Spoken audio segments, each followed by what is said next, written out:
Από τα μέσα του 19ου αιώνα, οι Έλληνες που κατοικούσαν στην περιοχή του Πόντου, ιδίως μετά την παραχώρηση των ειδικών προνομίων προς τους χριστιανούς επικόους της Οθωμανικής Αυτοκρατορίας, είχαν καταφέρει να ακμάσουν οικονομικά, πνευματικά και πολιτισμικά.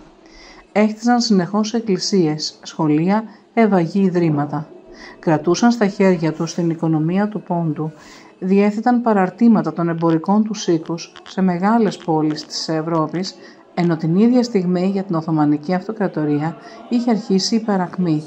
Οι Οθωμανοί θεωρούσαν τους χριστιανικούς πληθυσμούς υπεύθυνους για την παρακμή τους, γεγονός που οδήγησε σταδιακά στο κίνημα των Νεοτούρκων ως κραυγή για αλλαγή και πρόοδο.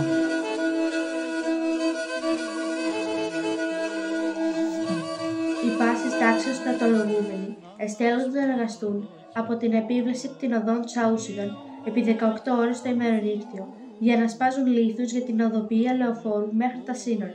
Κάτω από αφόρτο ψύχος στη χιόνια ή κάτω από καυτό ήλιο χωρίς επαρκή τροφή, διαρκώς πιεζόμενοι και ραβδιζόμενοι, μεταμορφώνοντας σε φαντάσματα, ένεκα και εξαντλήσεως από την ατροφία. Τα άθλια πρόχειρα νοσοκομεία ήταν διαρκώς γεμάτα από ασθενείς, οι οποίοι συνήθως δεν έβγαιναν ζωντανοί από εκεί. Καθημερινά από κάθε νοσοκομείο έβγαιναν δεκάδες νεκροί. Γλυκητάτη μου Κλειό, σήμερον ετελέστη εν τη φυλακή λειτουργία και κοινωνήσαμεν όλοι, περί τους 100 από διάφορα μέρη. Έχει αποφασιστεί ο διακρεμάλης θάνατος. Αύριο θα πηγαίνουν οι 60, μεταξύ αυτών και 5 τραπεζούντι. Και θα γίνει ο διαχώνης θάνατος. Την Τρίτη δεν θα είμαστε εν ζωή.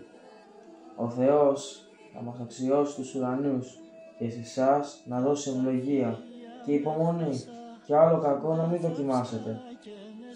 Όταν θα μάθετε το λυπηρό γεγονός, να μην χαλάσετε τον κόσμο, να έχετε υπομονή. Τα παιδιά ας παίξουν και ας χορέψουν. Ας σε βλέπω να κανονίσεις όλα όπως ξέρεις εσύ. Και ας με συγχωρέσουν όλοι οι αδελφοί μου, οι νυφάδες και όλοι οι συγγενείς και οι φίλοι. Αντίο, βαίνω προς τον πατέρα και συγχωρήσατε μου, ο ημέτερος Αλέξανδρος Ακριτίδης. Όμως ο τουρκικός τύπος της εποχής δεν είχε την ίδια άποψη.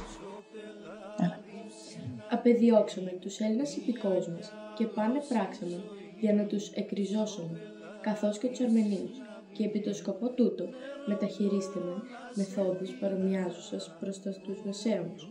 Η θεωρία του εξυγχρονιστικού εξισλαμισμού εγένετο παραιτία εγκληματικής τραγωδίας, ισχύρες ληστών και δολοφόνων, διοικητές, νομάρχοι, υπάλληλοι, εξουσιοδοτηθέντες, διαπολίτου εξουσίας του κομιτάτου, απέρριψαν επί των νόμων του αθώου τουρκικού στοιχείου, ολόκληρον το βάρος των εκατονομάστων κακουργημάτων.